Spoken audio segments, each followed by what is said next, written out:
So hello everybody, welcome back to Starkey Forum Says. My name is Samantha. I am currently packing to get ready for my Seattle trip, but I had to stop and tell you guys that Karmelo Anthony, who stabbed the Austin Metcalf in April, everybody remembers this, right? If you don't, it's an easy find. It's Carmelo with a K.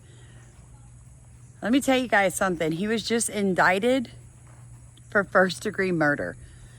Let me tell you what that means. An indictment means that a jury of your peers looked at evidence and decided that first-degree murder was the best choice. And now that there's an indictment, those charges cannot be dismissed. In other words, it's not a you are guilty, but an indictment is it's huge. That means that people had to look at the evidence. They had to look at the videotapes. They had to look at the physical evidence, DNA. People had to testify. It's basically a mini trial. It's just that Carmelo didn't get to put up a defense. I know this because I had to go through something similar in the state of Louisiana with my first husband, who was grand jury indicted on a charge. I'm not going to get into it. It's very personal. But anyway, once those charges come and you get an indictment, you can almost just go ahead and say, there's no way he's not going to be found guilty. Of course, Karmelo Anthony's attorney is like, oh, there's no way a jury of his peers are not going to find this self-defense. No, they've been lying to you. I think it is hilarious that people jumped in this boy's boat and just assumed that the scary white boy did something. You put his hands on the poor innocent little black boy. Yeah, this kid's gonna go to prison. Now, how long? Who knows? It could be anywhere from 5 to 99 years in the state of Texas, hey baby, for first-degree murder.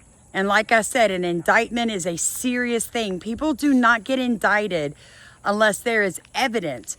And when you're talking about the type of indictment and charge that was against this boy, it was up to the district attorney's office to provide those 12 jurors ample evidence that it was first-degree murder.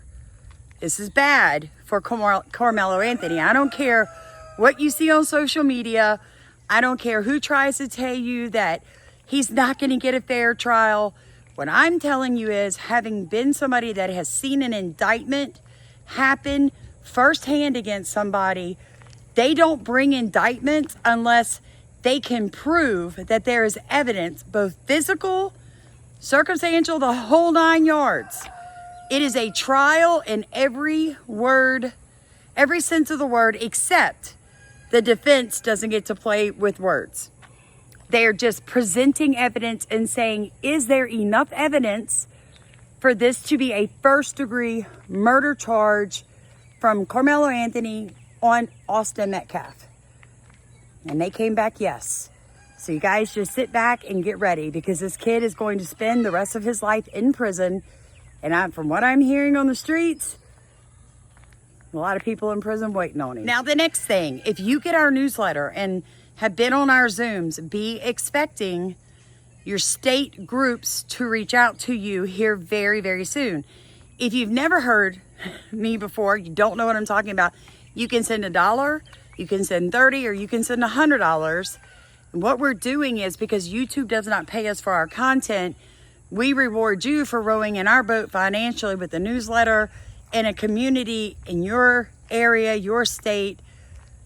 It's just an amazing thing. It's a way for you to feel like you belong to something and get something back for rowing with. Now, I want to tell you guys this. We've been talking about, if you're driving your vehicle and a mob surrounds your car, you know, what does your state say about stopping? Do you have a right to keep moving, like in Florida, Louisiana?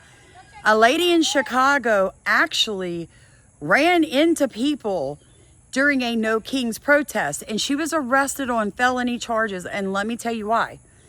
From what I saw the video, I'm fixing to play for you, there were police officers right there. She was in no way was her life in danger. BC5's JC Navarrete is live for us with the very latest. JC.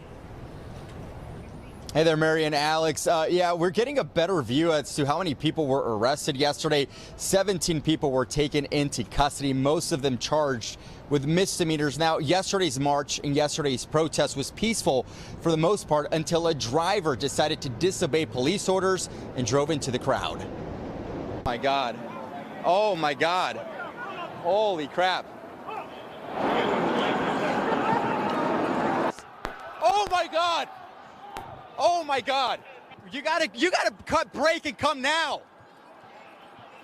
I think a woman just got run over. These people, excuse me, were in the road, and I think they should all be arrested for that. That's just me personally. I do not think any human rioting and protesting in the road should get away with that. I think that should be arrest right off the bat. However, the people were not assaulting her vehicle. They were not surrounding her vehicle. They're not trying to bash in her windows. It looks like she just got frustrated and did not want to stop her vehicle. And what I think is ridiculous is that she's the type of person that everybody thinks about when you see laws passed to protect people in their cars from mobs. So she was arrested. I don't agree with the protesters in the road, but I mean, there literally was a police officer standing right there trying to stop her after she hit the lady, which tells me she probably was not in danger. Folks, you just can't run over people in the road. You literally cannot do that. I mean, it's a shame that in this day and age, one, we have to tell people, stay out of the road when you're protesting. And then we have to turn around and tell people in their cars, if they're not surrounding your cars and beating on it, you don't have a right to run over them either. I mean, I don't know. I guess it's just me that has common sense. I'm just kind of getting sick of seeing these ridiculous cases and then people claiming that they're innocent somehow. But I love you guys so much. It is time for me to go. Obviously, you can hear my God baby in the background. He will not leave me be because he knows I'm going out of town. And I need to get supper cooked for my husband, my bags packed. Again, if you'd like to row on our boat and support us financially, everything being sent right now is helping us get together a care package for our military men and women that are in the Middle East. We can't send them right now. Bases are still locked down, but I should be able to send them within the week. So if you'd like to row on our boat for that, please look in the top of comments. Do not forget to put your email in the memo of whatever app, even if you send it in the mail. Otherwise, I can't reach out to you.